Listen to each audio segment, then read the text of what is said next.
Olá, hoje nós vamos falar dos tipos de lírica. Vamos lá. As líricas, o tipo de lírica, ela é dividida em três. Eu tenho a clássica, a romântica e a moderna. São os três tipos de líricas. O que tem de diferente em cada uma delas? Vamos lá. Coloquei aqui em tópicos, tá? A clássica, ela é racional, ela é contida, objetiva, universalista. Ela tem temas históricos. Quando eu penso no tema histórico, por exemplo, eles lembram muito dos deuses. Nesse momento da lírica clássica, ele tem aquele momento em que ele começa a analisar tudo. Tanto é que você vê os diversos pensários, que chegamos aos filósofos, né? Tem a parte filosófica, tem o momento existencialista de cada um, eles são existenciais. A abordagem, ela é contida dos sentimentos, tem uma linguagem menos figurada, porque, veja bem, tem maior clareza. A clássica, principalmente, ela está bem presente dentro dos sonetos, onde tem o clássico, né? Onde você tem 4 estrofes com 2 quartetos, 2 tercetos, 4-4, 3-3, sempre tem uma métrica bem organizada. Depois eu vou exemplificar cada um deles de acordo com o material que nós temos, tá? Quando eu penso na romântica, o tipo de lírica romântica, ela é sentimental, ela é exagerada, ela é fantasiosa, olha só, ela é subjetiva, tá?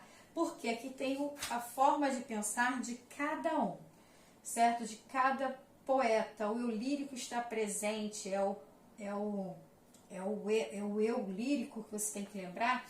Também você tem que guardar que é a voz do poema. Esse eu lírico não é exatamente o poeta que está escrevendo, que fala, mas sim a voz que está ali no poema. Você não sabe quem está escrevendo, você não sabe quem é o eu lírico, tá?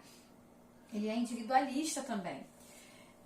Eu tenho os temas pessoais, de cada um, certo? Olha, o existencial tá aqui eu tô no pessoal. São parecidos, né? A abordagem aqui é intensa dos sentimentos. Eu tenho uma linguagem mais figurada, menor clareza, as figuras de linguagem aparecem melhores, mais em alta aqui. A liberdade de expressão. Se aqui eu tenho a métrica exata do soneto, aqui eu começo a escrever com estrofes de diversos formatos. Eu não sou obrigada a ficar dentro do clássico do soneto. Os poetas, eles escreviam de uma forma mais à vontade, tá? Vamos dizer assim, não tão, porém mais à vontade. Quando eu digo mais à vontade é porque eu estou falando com relação ao soneto. O soneto tem aquele clássico, aquele formato a ser seguido sempre. Quando eu penso aqui no moderno, o tipo de lírica moderna, desconstrução de modelos, discursos e oposição à formalidade. Vamos lá. Desconstrução de modelos, eu escrevo de uma forma muito mais à vontade. Eu tenho que ter estrofes? Não necessariamente. Posso tê-las ou não. Posso ter um verso, ou correção. Eu posso ter uma estrofe com 10, 12, 15 versos. Eu posso ter somente um poema com uma única estrofe. Então, essa desconstrução, veja bem, se aqui eu tenho clássico do 4-4-3-3, eu tenho a métrica do soneto, aqui, quando eu chego no clássico, é a lírica clássica. Quando eu chego na lírica romântica, eu já vou quebrando esse clássico. Eu não tenho aquela norma a ser seguida, mas eu sigo as estrofes e os versos. Quando eu estou na lírica moderna, eu já começo a desconstruir literalmente, porque escrevo como me sinto à vontade. É uma arte. Quando eu coloquei na primeira aula, falando sobre os gêneros, falando sobre literatura, é a arte sendo expressada, colocando o seu eu lírico, em todos possuem o eu lírico, certo? Só que de formas diferentes, tá? Eu tenho discurso de diversos, eu não tenho só um discurso, eu tenho discurso indireto livre, Aí cabe a quem está lendo o seu poema lá encontrar, tem vários tipos de discursos. E oposição à formalidade, vamos lá, moderno, romântico e clássico. Aqui foi gradativamente quebrando a formalidade. A linguagem utilizada é a menos figurada, ela é mais clara no clássico. Quando eu chego no romântico, e olha só, é menor clássica, ela é mais figurada. Aqui estou literalmente mais à vontade para escrever de acordo com o meu pensar, com o meu eu lírico lá naquele momento, certo? Abordagem inusitada ou banalizada dos sentimentos. Veja bem, banalizada dos sentimentos, intensa dos sentimentos, contida dos sentimentos. Veja, aqui você já tem uma característica para cada tipo de lírica, onde na interpretação eu já estou chamando a atenção. A clássica eu estou muito voltada aos sonetos. A métrica, a romântica, tenho estrofes, porém não estou exatamente focada, escrita, formato soneto. Eu já vou me desconstruindo gradativamente. Quando estou na lírica moderna, essa desconstrução ela já aparece. Eu estou livre para escrever uma estrofe com quantos versos? Vai depender daquele meu momento, daquele meu eu lírico, vai depender daquele meu momento, daquela criação, da minha arte naquele exato momento. Eu não estou presa a um formato específico, como lá no clássico. Gradativamente, tudo vai sendo alterado, tudo vai se desconstruindo. Mas, no final das contas, as pessoas pensam, como eu estou falando, a Valéria está falando que está se desconstruindo, então fica tudo à vontade, elas vão ter. Claro que não, porque o eu lírico está presente, só que cada um tem uma característica diferente. Quando você lê um poema, é óbvio que você chegará e verá logo de cara o soneto. Opa, eu estou na lírica tipo clássica, porque eu tenho o clássico dos clássicos, é o soneto. Nessa, eu tenho a preocupação formal. A minha linguagem formal, ela impera. Quando você está na lírica romântica, a formalidade ela está presente sim, mas não da mesma forma que se encontra na clássica. A romântica tem formalidade, mas não de uma forma tão intensa como tem na clássica.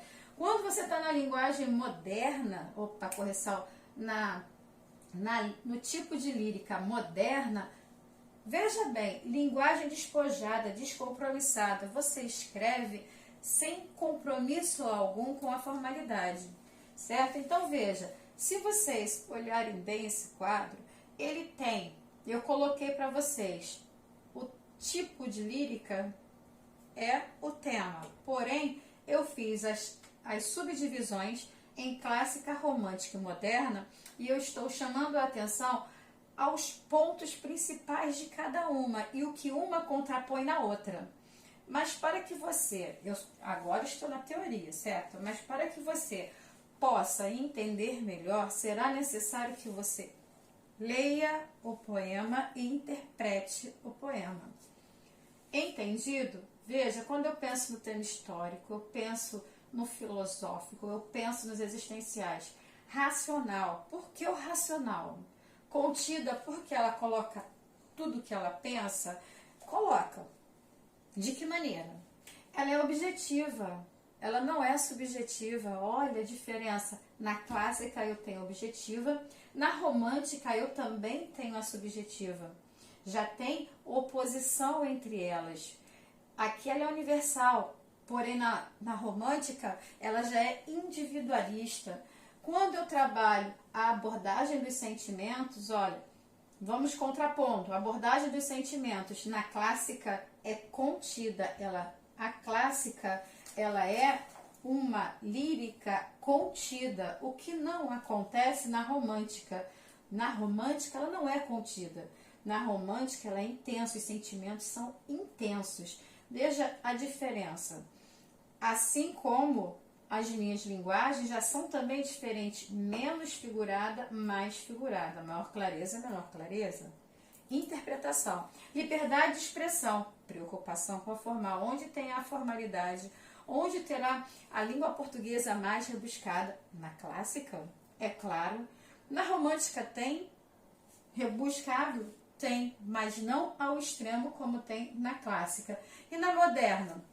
Literalmente despojada, está muito mais à vontade para poder escrever sem estar preso a métricas. Veja só, na apostila, tá? Vou pegar o material da apostila, no último capítulo do livro 1, fechando esse gênero lírico, vamos lá. Quando eu tenho a lírica clássica, lá na página 152, tá?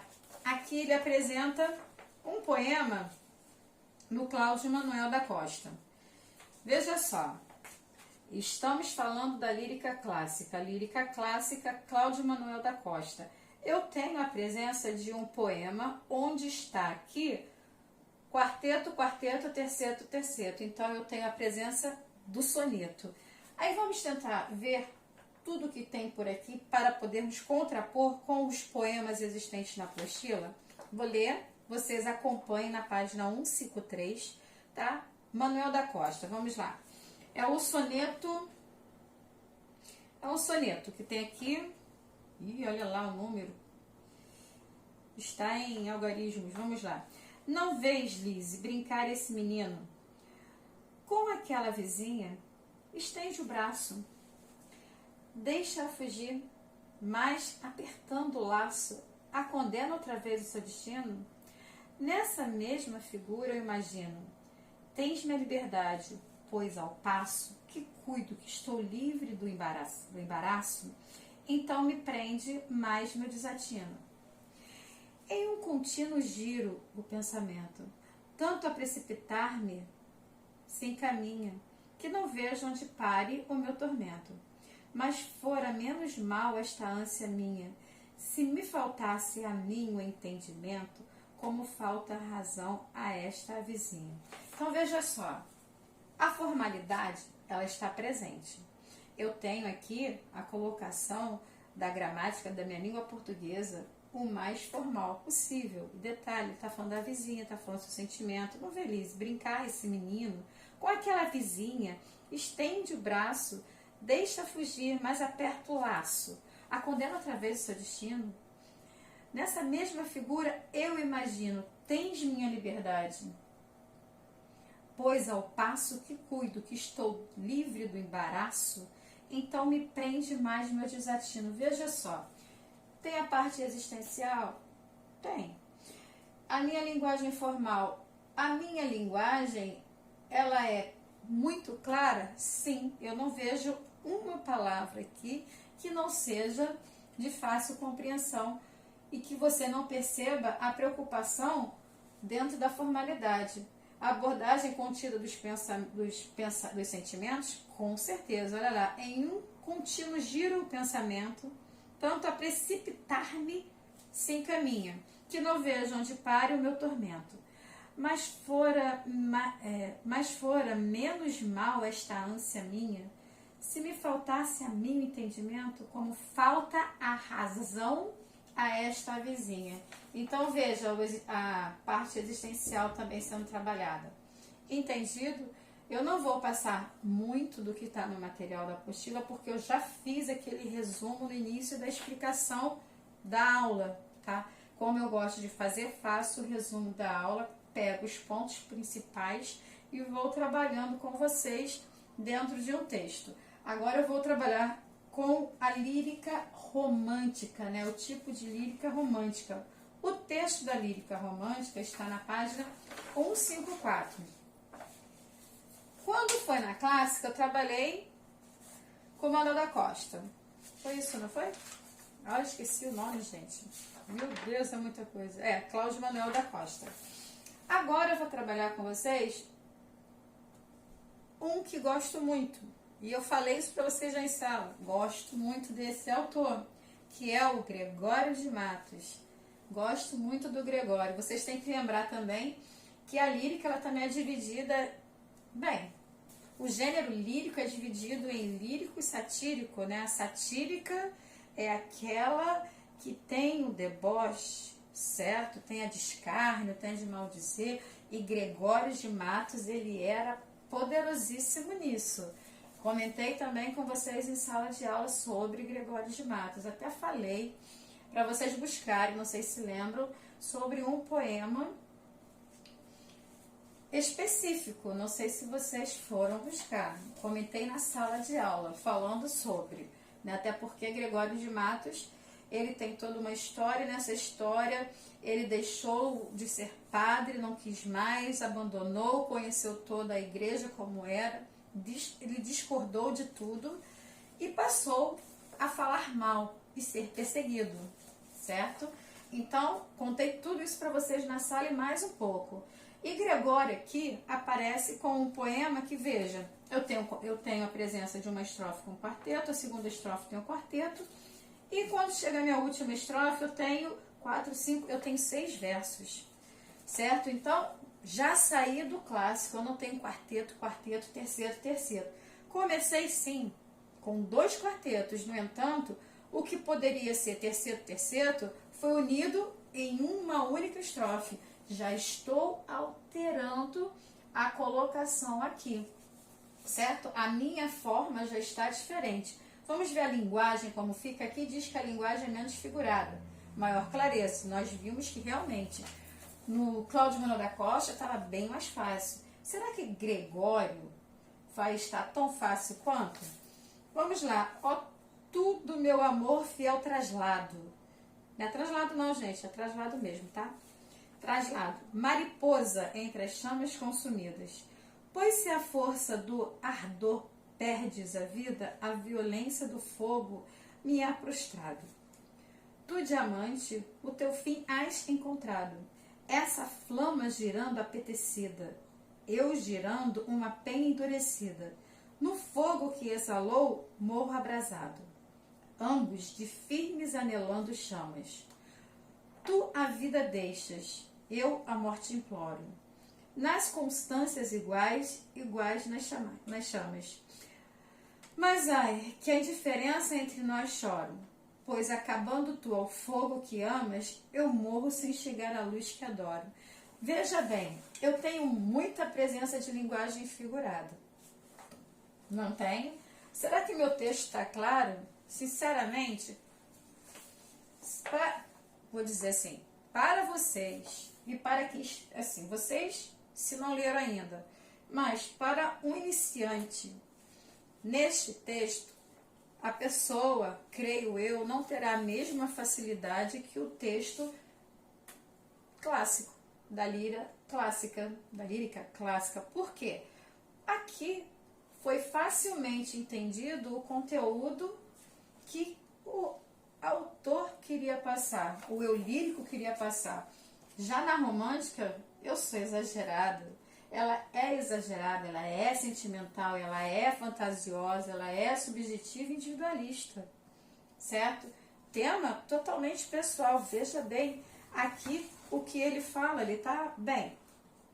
Se você parar para analisar, no Cláudio Manuel da Costa, o indivíduo, ele está o quê? Extraindo, como está lá na página 55, ele está extraindo da realidade objetiva o sentido para o seu drama existencial, lá no Manuel da Costa.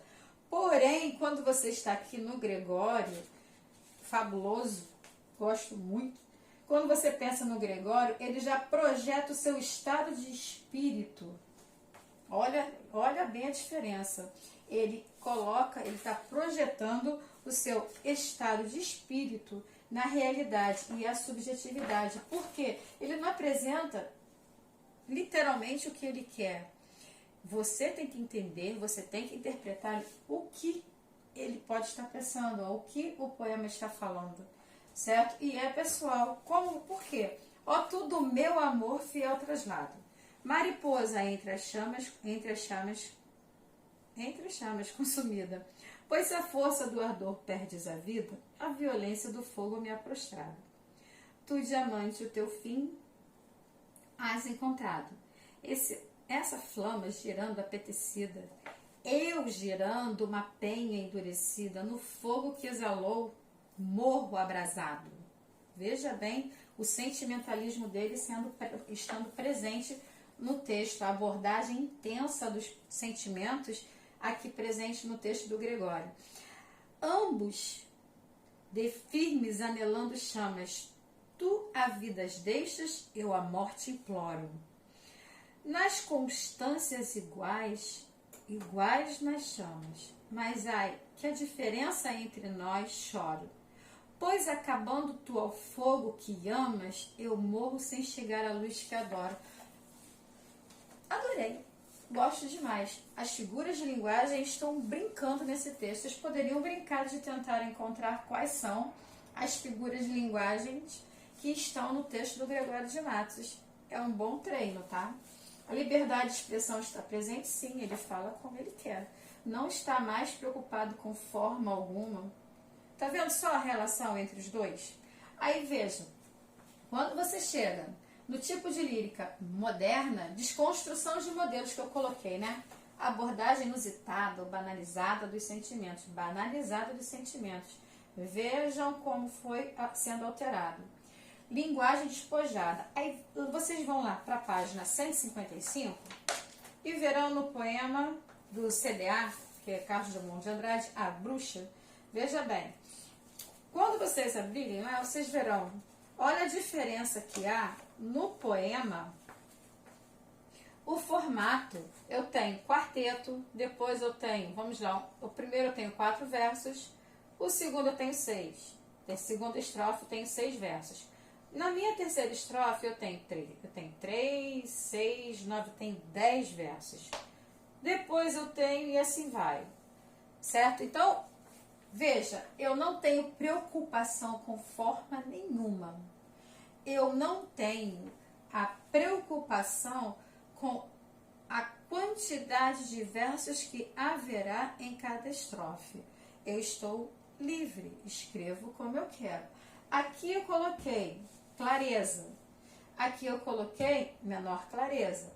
Embaixo aqui, banalizando, despojada, descompromissada. Vamos ver como Carlos Drummond de Andrade colocou a bruxa? Nesta cidade do Rio, de 2 milhões de habitantes, estou sozinho no quarto. Estou sozinho na América. Primeira pessoa, né? Legal ele colocando, né? Estarei mesmo sozinho? Ainda há pouco um ruído anunciou vida a meu lado. Certo, não é vida humana, mas é vida. E sinto a bruxa presa na zona de luz. De 2 milhões de habitantes, e nem precisava tanto, precisava só de um amigo. Desses calados, distantes, que nem versos de Horácio, mas secretamente influem na vida, no amor, na carne. Estou só. Não tenho amigo. E a essa hora tardia, como procurar amigo? E nem precisava tanto, precisava de mulher que entrasse nesse minuto, recebesse este carinho, salvasse do aniquilamento, um minuto e um carinho loucos que tenho tantos. Quantas mulheres prováveis interrogam-me no espelho, medindo o tempo perdido, até que venha amanhã, trazer leite, jornal e calma. Porém, a essa hora vazia, como descobrir mulher?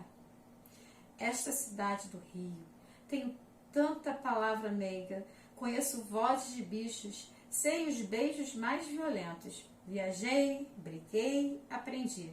Estou cercado de olhos, de mãos, afetos, procuras. Mas se tento comunicar-me, o que há é apenas a noite e uma espantosa solidão. Companheiros, escutai-me!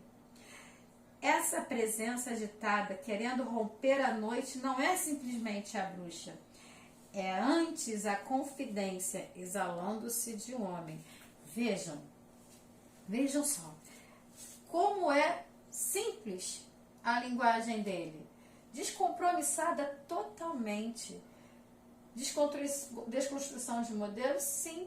Veja como eu coloquei para vocês, eu mostrei a vocês a diferença que há entre o texto. Se você pensar aqui, quarteto, quarteto, terceiro, terceto, aí você pensa no exemplo do Gregório, que foi quarteto, quarteto e outros lá com 6 versos. Nesse aqui, estou livre. Desconstrução de modelos total, discurso, oposição à formalidade completamente, certo? Abordagem inusitada ou banalizada de sentimentos. Sim, está aqui facilmente visível. Entendido? Por quê? Aqui não tem identificação com eu lírico, né? Diferente do que acontece nos dois textos anteriores, está lá para vocês verem, no 155, não há. Diferentemente do que ocorre nos dois textos anteriores, que é o do Gregório de Matos e o do Cláudio Manuel da Costa, ele coloca: não há nenhuma identificação entre o eu lírico e o animal, no caso, novamente, uma mariposa, referido no poema. Um mundo que é caótico. O conflito do eu lírico não é sentimentalizado nem tampouco racionalizado. A razão que existe no clássico não tem no moderno, certo? Sentimento contido aqui, eu coloco até aqui exacerbado, exageradaço, né? Intenso no romântico. E aqui fico à vontade, certo? Aí ele coloca também aqui para vocês, por ser incontrolável e incompreensível, como atesta, por exemplo, a passagem: na cidade do Rio, de 2 milhões de habitantes, estou sozinho no quarto. Como pode uma pessoa estar sozinha em um quarto se está em uma cidade com 2 milhões de habitantes? Gente, é só interpretar.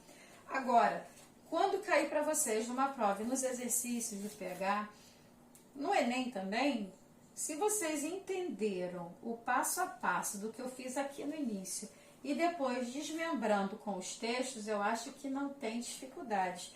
Você precisa ler, você precisa interpretar e, claro, você tem que conhecer o mínimo possível e entender esse mínimo, que são as características que eu coloquei aqui para vocês com muito carinho, certo?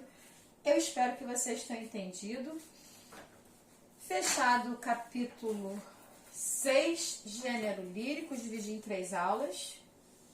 Caso tenha alguma dúvida, só me perguntar. Podem fazer agora todo o capítulo do livro 6. Me enviem, livro 6, desculpa, o módulo 6. Me enviem até quinta-feira. Por favor, foto vertical, tira a foto, por favor, vertical. Verifique se a luz está boa para poder ler, tá? Para que eu possa verificar.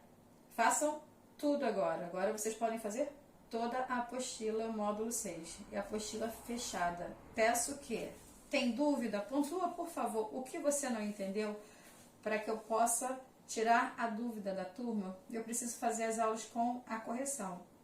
A maioria eu pergunto sempre no grupo e diz assim: ah, não tem dúvida, entendi tudo. Eu preciso que seja pontual essas dúvidas para que eu possa tentar tirá-las o máximo possível, certo? E até a próxima!